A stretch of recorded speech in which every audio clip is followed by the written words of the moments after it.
Good evening to one and all. Welcome you all to the daily Indian Express newspaper analysis for the date 21st October 2023, brought to you by Ganesh IAS Academy. So let's get into the today's newspaper analysis. So these are all the articles which we are going to have analysis in the upcoming session. Have a look at it.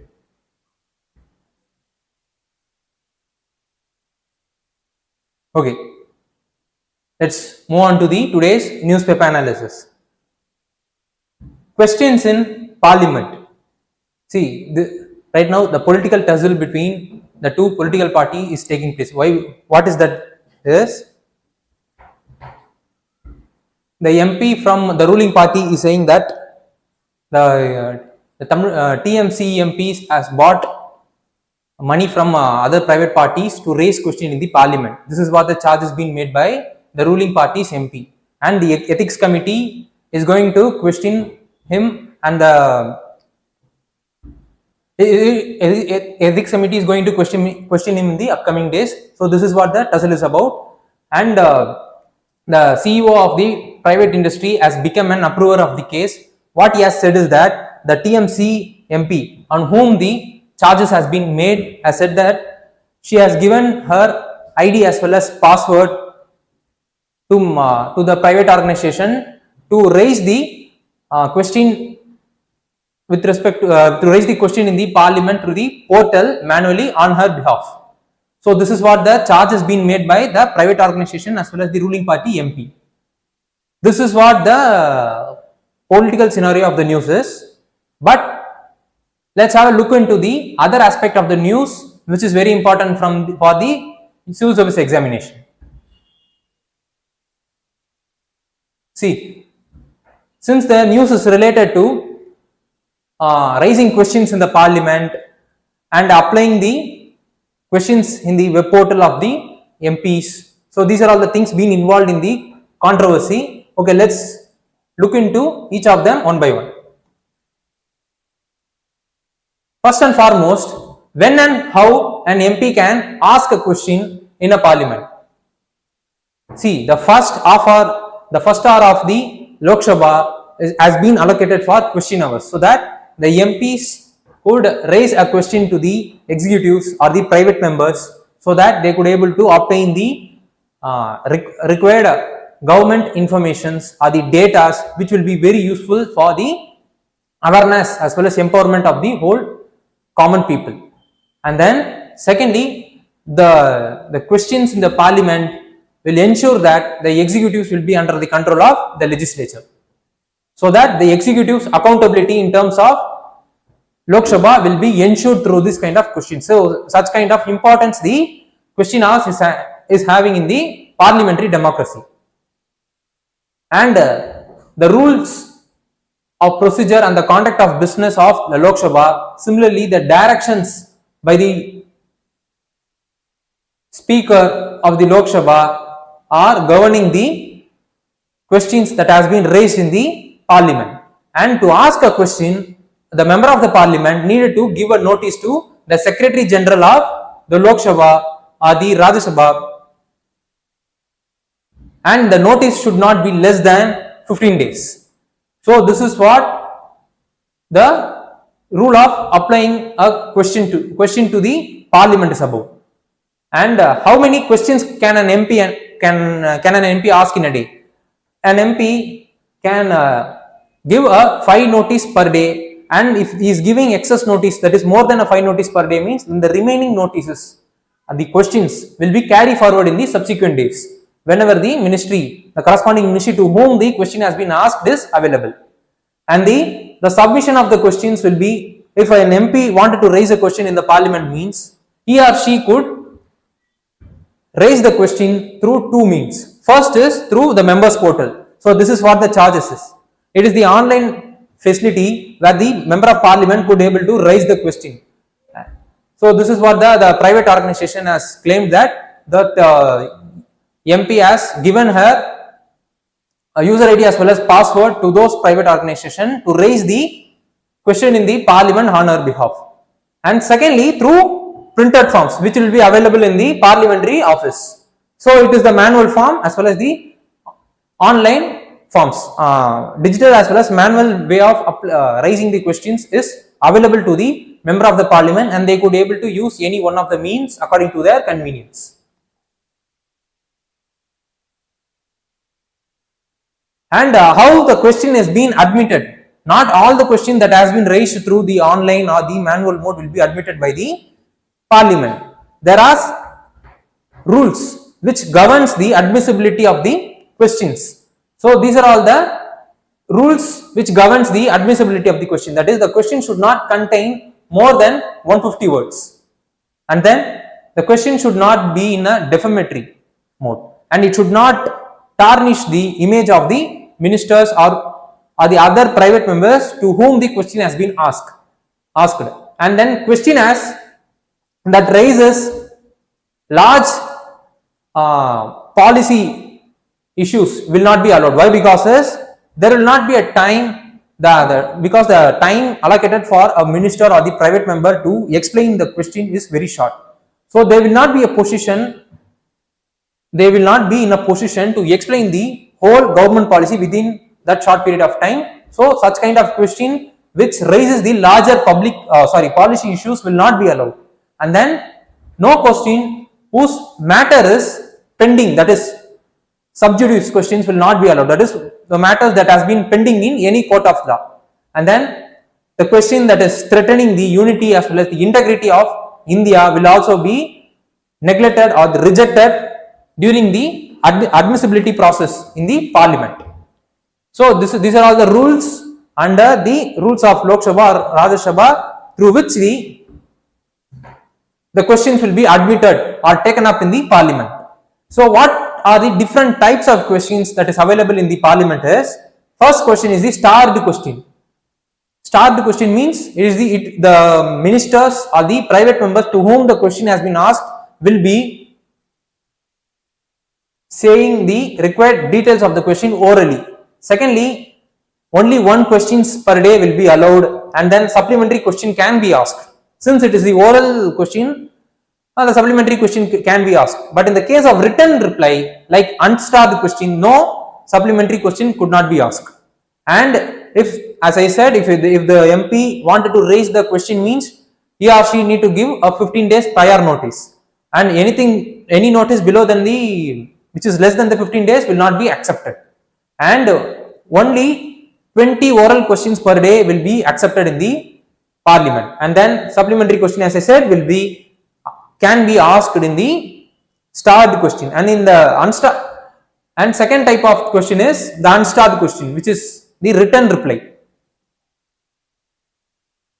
And it is the same as in the case of starred question, where the 15 days prior notice needed to be given to the parliamentary secretary general, and then 230 questions can be listed per day. No subsequent question could be asked or follow-up question could be asked in the unstarred type of question. And then short notice question, that is any question that requires demands immediate attention from the parliament could also be raised. Such kind of question is called as short notice question, and it can be asked within 10 days notice. So it could be either orally asked, and it could be followed by the supplementary questions. And then fourth type of question is the private member question, in that the member of parliaments other than the ministers who are responsible for any functioning of the parliament, say the head of the parliamentary committees or any other standing committee or any other MPs who is heading the inquiry committees, so on and so forth. Such kind of questions can, if MP is asking to that person, means then such kind of question is called as private member questions. Since the question being asked to an MP who is not a minister, but he holds some responsibility in the parliament. So that is the reason why it is called as private member question. And these are all the different types of questions being available in the parliament, and these are all the questions being directed in a way to ensure that the accountability of the executives in the Lok Sabha is not only in Lok Sabha but also the parliament is maintained. So that, which in turn means the executives is accountable to Lok Sabha means they are accountable to whole people of India. So how important is raising the question is, it will be ensuring the legislature control over the executive. Secondly, it will empower the public at large. As I said, the data or the information that has been acquired through this question process will enable the common citizen of India to get empowered, as well as the functioning of the government organs. And then questions can lead to formation of, sometimes if the questions that has been asked and the answer which has been given to them could sometimes lead to formation of parliamentary commission or the court of inquiry, etc. if there is any kind of discrepancy in the data that has been given by the executives. Okay, how the news is being related to the civil service examination is, under prelims it is related to Indian polity, governance, constitution. Similarly, under mains it is related to parliament and state legislature, which comes under GS paper 2, polity. So this is what the analysis in relation to questions in the parliament is about. What needed to be studied further is, first and foremost, we should also know about what are all the different types of parliamentary committees there, and how many members are present in each of the committees, and who heads the parliamentary committees, whether it is the speaker or the member of the parliament who is heading the parliamentary committees. We should be aware of it. Which are all the committees headed by the speakers, which are all the committees headed by the member of the parliament, and which are all the committees headed by the chairman of the Rajya Sabha should also be known. So secondly, we should also know about the other functioning of the parliament, how the members are elected, how the procedure is being conducted in so on and so forth. Such kind of the operational aspect of the parliament should also be known. And then thirdly, we should also know about what are all the privilege being available to the legislature, that is article 105. We should be aware of it. So these are all the other areas which we need to be aware of it.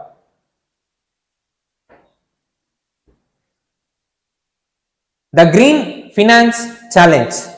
See, we have made more number of pledges as well as commitment in the international arena. The global countries are pitching for increased number of commitments in the arena, but the major problem which the developing countries are facing is the implementation of those pledges. If the implementation is need to take place, means finance need to be ensured, which the developing countries as well as other underdeveloped countries could not able to afford, because they have a huge problem of pulling out of most of their people out of the poverty. Such kind of task they are having.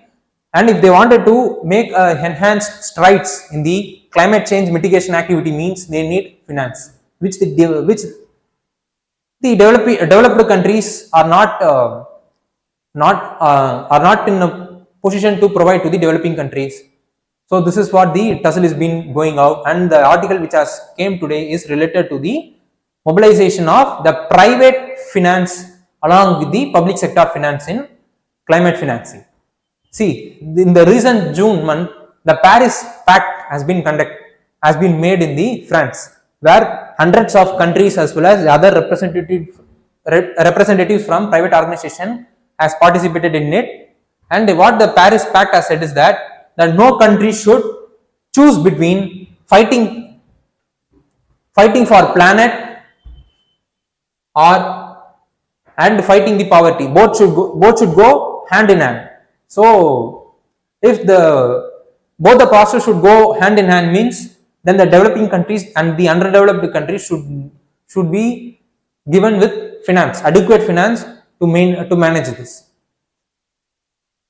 So the government could not only be able to finance those climate activities. The private funds should also be mobilized. That is why India is heavily pitching that the reforms should be made in the World Banks and other multilateral institutions so that the rules as well as the regulations will be reoriented in a way which suits the current financing needs. Like in the case of financing for climate change climate mitigation activities, and then achieving the goals of sustainable development goals by the underdeveloped as well as developing countries.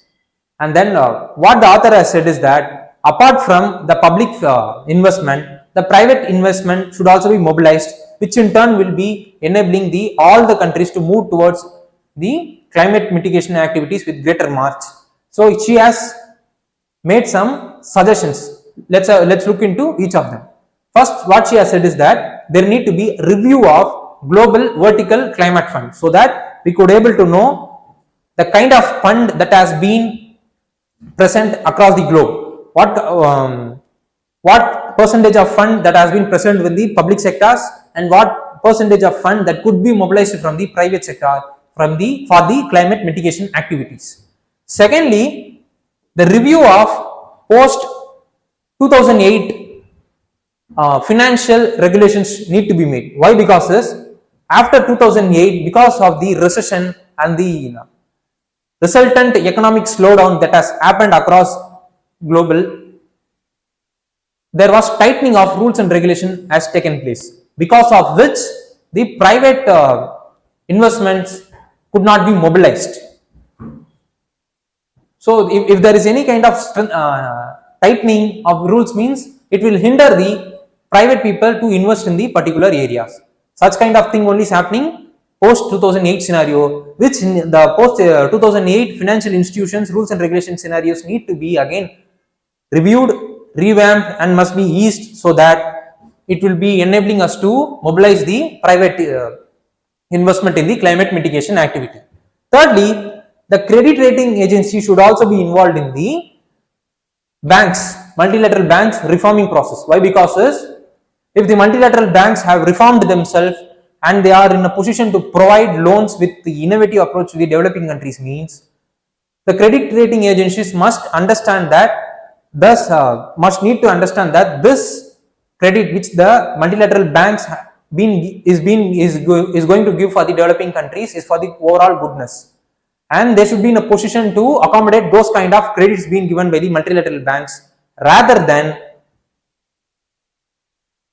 punishing them with the lower rating. As a result, if the credit rating agency are giving lower rating to the multilateral banks for the climate related finance, means then next time the multilateral banks will not be giving the climate related finance to the developing countries. So that the credit rating agencies should also be sensitized with the upcoming reforms that is going to take place in the multilateral banks. And then there should be enhancement in the green finance framework. And fifth, the government should not exonerate from the debt vulnerabilities that is happening in the developing countries. As we all know, the Sri Lanka, Pakistan, as well as the Bangladesh and many other developing as well as underdeveloped countries are facing the debt crisis, which the creditor countries, those countries, those who are providing creditors, should mostly they must be developed countries are in a position to get developed.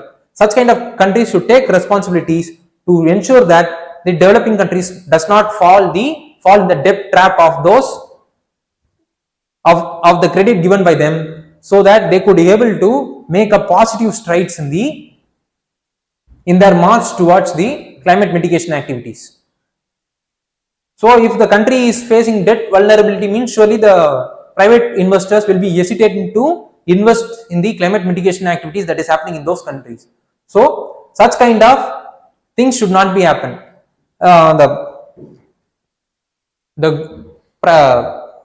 The creditor countries should be seeing the larger pictures rather than making the developing countries to fall in the debt trap. These are all the suggestions being given by the author to enhance the private credit facilities in the climate financing across the globe. So how the news is being related to the examination is, under prelims it is related to general issues and environmental ecology, biodiversity and climate change. Similarly, under Mains, GS paper 3, environment, it is related to conservation, environmental pollution degradation and environmental impact assessment. Okay, let's look into the historical aspect of United Nations Framework for Convention on Climate Change, which is the only convention for the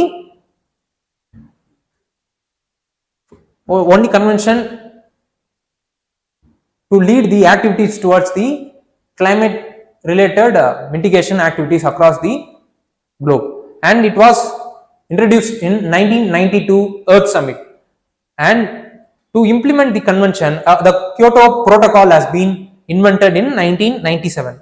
So after getting the enough number of ratification by the countries, it entered into force in 2005. But in that Kyoto Protocol, the developed countries need to cut the emission by 5% by 2012, with taking 1990 as the base level.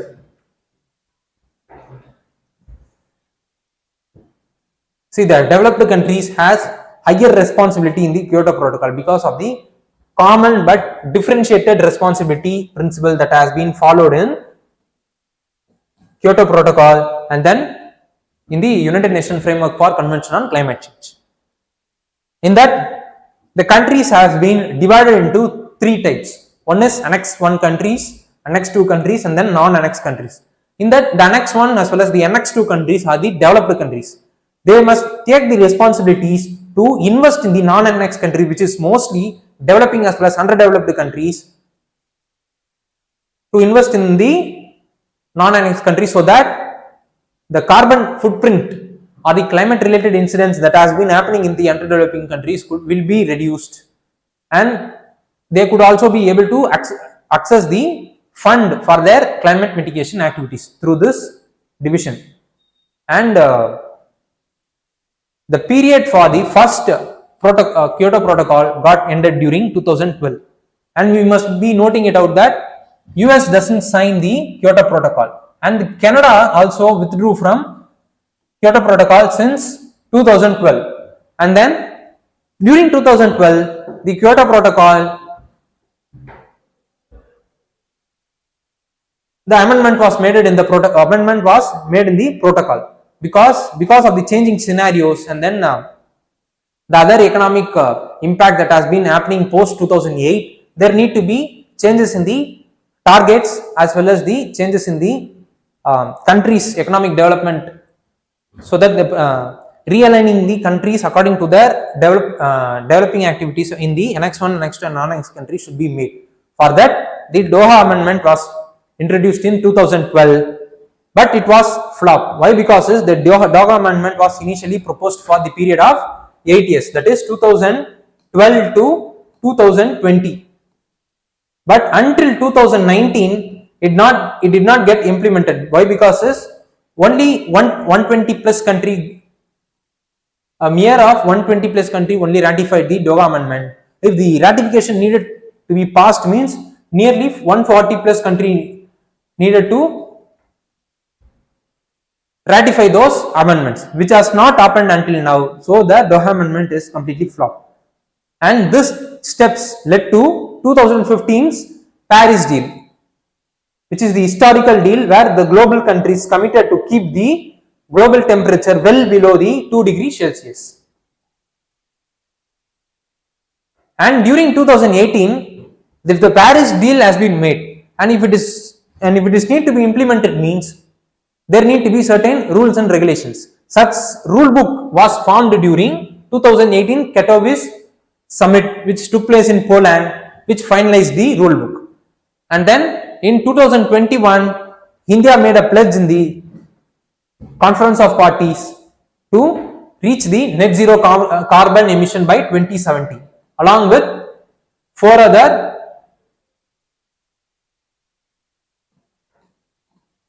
targets being set under the Panchamrit target. And then because of the funding requirement and the long negotiation that has happened for the past 2 decades between developing as well as developed countries, the last year's summit, 2022 summit, led to formation of loss and damage fund for the vulnerable countries. Right now the fund has been created. How it is going to be implemented, overall the party is going to be benefited by it, and overall the countries or the members going to administer the loss and damage fund is not known until now, and it will be known in the upcoming climate summit and the upcoming negotiations between the countries. Okay, let's have a look into the green climate fund, which was created by conference of parties in 2010 to specifically fund the climate related activities in the developing countries. And then the fund is governed by the board, which is appointed by the conference of party, and the board is fully accountable to the conference of party, and their functioning will be regulated by the conference of party itself. So this is what the green climate fund is about, but it has not shown any kind of positive signs until now. So what need to be studied further is, we should know about what is the India's energy mix and what is the tussle that is going on between the Middle East country as well as the Western country in terms of phasing down the coal. There is a difference between phasing down and phase out. What is the difference between them? Which country is supporting phasing down and which country is supporting the phasing out clause in the climate change summit or the outcome book? We should be aware of it. Secondly, we should also know about the recently introduced Indian carbon market. Thirdly, we should also be aware of the schemes, project being implemented by the government of India for transitioning the economy from fossil fuel based economy to the non-fossil fuel based economy, so that the climate change related impact could be reduced, and it will be leading to reduction of the carbon footprint that is taking place in Indian economy. So this is what the details in relation to mobilization of the private funds as well as the historical aspect of the United Nations Framework Convention on Climate Change and the Green Climate Fund is about.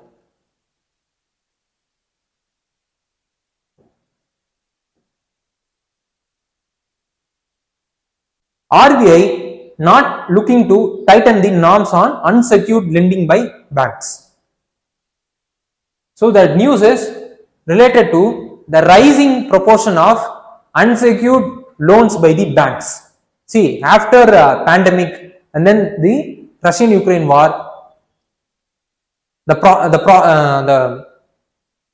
projects which has been funded by the banks are getting turned into non-performing assets, so that the banking are diversifying their portfolio, credit portfolio, so that they are right now increasing their credit portfolio in the unsecured loan segments. So this is what the news is about. How the news is related to the examination is, under prelims it is related to economic and social development. Similarly, under mains it is related to Indian economy and issues relating to planning, mobilization of resource, growth, development and employment. See, okay, since the news is related to unsecured loan, let's have a look into what does this unsecured loan is about. The unsecured loan is nothing but the loan given by the banks without taking any kind of collateral with them. The banks usually lend to the customers for if the kind of loan is unsecured loan, means the bank will be lending to the customers only based on the credit score of the individual customer and the history of their past debts. Under these two criteria only, the bank will be lending to the customer if the customer is demanding for the unsecured loans. So the personal loans, educational loans and the credit card loans, these are all the things which comes under the unsecured loan, so which is very important from the perspective of the prelims. They might be asking, they will be giving certain kind of loan and they will be asking which of the above forms the unsecured loan. Such kind of things are now repeatedly been asked in prelims, so we should be aware of it. So secondly, what is the cause for rise in the unsecured loan recently is that, see, the banks have turned retail, as I said, due to default in the projects which they have been investing. And then secondly, the unsecured loans operation cost is very less when compared to the secured loans. As a result of which, the yield that has been earned by the banks is very high when compared to the secured loans. Thirdly, the high demand from the low as well as the middle income segment of families is also leading to increased outgo of the unsecured loans in the banks. So this is what the causes of unsecured loan in the recent time, causes for rise of unsecured loans in the recent times is about. So what concerns it creates is that the recovery of the unsecured loan is very havoc, because the bank doesn't have any kind of access to the collateral for the loan which they have obtained. So there is high chance that it may get defaulted, and the recovering process is very tedious when compared to the secured loans. Secondly, the huge competition between the banks is leading to dilution of standards in while giving the unsecured loans to the customers. Thirdly, difficult to access the quality of the loan being given by the banks to the unsecured loans. So these are all the concerns in terms of the unsecured loans is about. So what need to be done or studied for, need to be done to reduce the impact that has been created by the unsecured loan is the standards need to be maintained. There should not be at any cost the dilution of the standards should be taking place. Even if there is a competition, means the banks need to be equipped themselves with other technological aspects and other skilling as well as the human development aspect, so that they will be in a position to maintain the standards as well as the development of their banks. Secondly, the securitization of the loans should be taking place. That is, those loans that has been given as unsecured loans, if it is being defaulted, means they need to be clubbed together, they need to be made as a security and need to be sold to the private sectors, so that the banks may get the amount or the capital from the private investors for the securities that has been given to the private investors, and this amount could be used for the disbursement of the loans to the customers. And the investors, those who are investing in the banks for the securities, that is securities which has been obtained from the bank, will be getting the periodic investment from periodic interest from the banks, so that the banks could be able to reduce the negative fallout of the default in the unsecured loans. Thirdly, there need to be increased technological adaptation and the capacity buildings need to take place, as I said, in the banks, so that the credit worthiness of the individual customers as well as the quality of the unsecured loans will be assessed precisely. So these are all the things which need to be done to overcome the negative impact that has arisen because of unsecured loans. So what need to be studied further is, we should know about first what is bank, what is non-banking financial companies, and then what is small financial banks, and then what is payment banks, and what are the difference between all the four of them. Secondly, we should also know about the Basel norms and how many types of norms being created, and right now India is implementing which types of norms, and what is the impact that is created it has created in the banking industries. Thirdly, we should also know about what is non-financial debts, which are all the debts that comes under non-financial debt, we should be aware of it. So this is what the analysis in relation to the unsecured loan is about.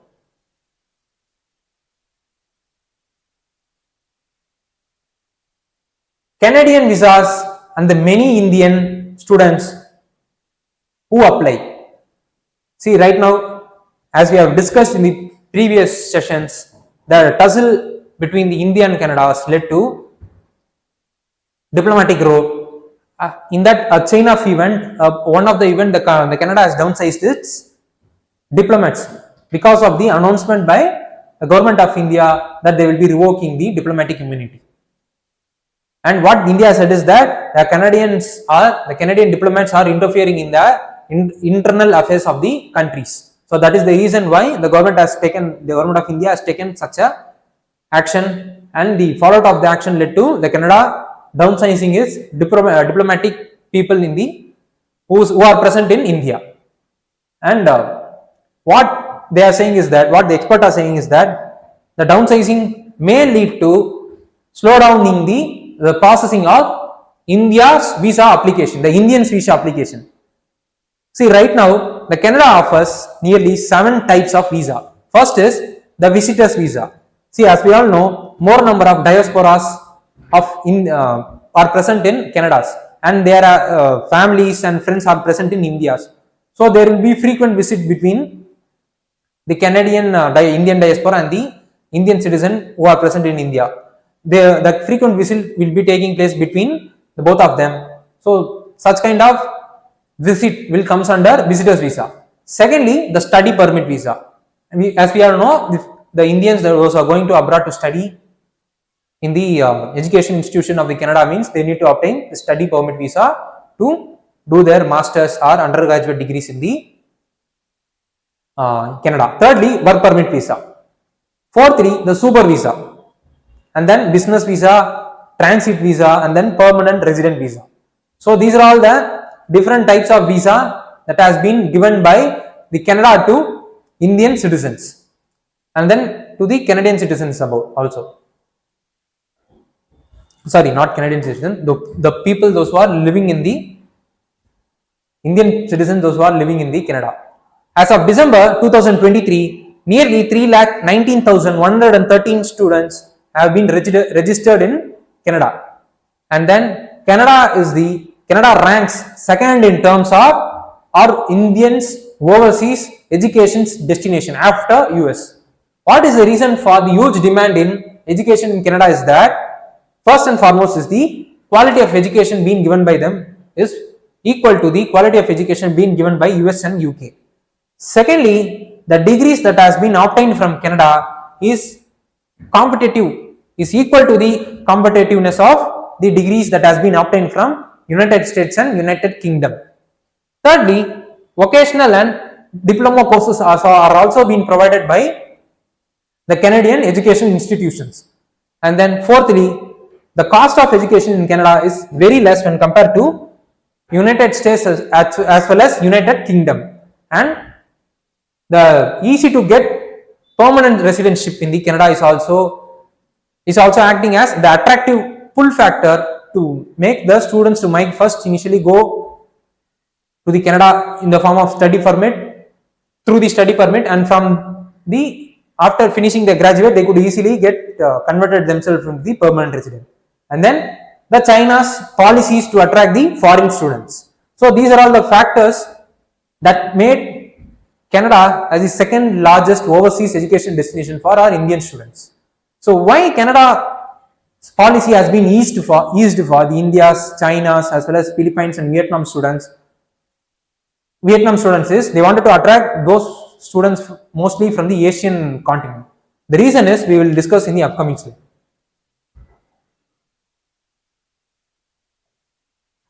See what benefits the Canada has by by attracting those international students. Most importantly, those who are present in the Asian countries. See, the Asian countries and the students those who are present in the countries, the craze for studying in the higher education in the abroad is very high, and the demand for the higher education in the demand for higher education in the abroad by the Asian students is also very high. So if the Canada provides an opportunity to study in their country means they will be benefited by the following scenarios. Firstly, the contribution to the they will be contributing to Canada's education economy. Approximately, the Indians those who are going to Canada are contributing in the form of $10 billion as college fees, tuition fees to the Canadian education economy. And then if the students are living there means are the employees, or if the employee or the business people those who are living there means they will be spending on their living expenses. which will also have a huge, which will also is contributing to their huge demand for their economy. Thirdly, the Canada's geography is very high, but their population is very less when compared to the geography, so that they are one of the low density populated country, so that they are facing a labor shortage problem. So that by easing the education policy for the international student in their country means they could able to attract the huge number of the international students, so which will sort out their labor shortage problem that has happened, that has arisen in their country because of their lower population. So these are all the benefits the Canada has in terms of pulling the international students to their own countries. So how the news has been related to examination is, under prelims it is related to current event of national and international importance. Similarly, under mains it is related to effect of diaspora policies and politics of developed and developing countries on Indian interest and Indian diaspora. So this is what the analysis in relation to the diplomatic row between India and Canada and its fallout on the students those are going to study in abroad is above. Most specifically Canada is above. What need to be studied further is, we should know about what is India-Canada relationship is above. Secondly, we should also know about the Canada as well as the whole North American map. Thirdly, we should also know about what is 5 high intelligence and which are all the countries are part of the 5 high intelligences above. So these are all the areas which we need to be aware of. Okay, let's have a look into today's prelims practice questions.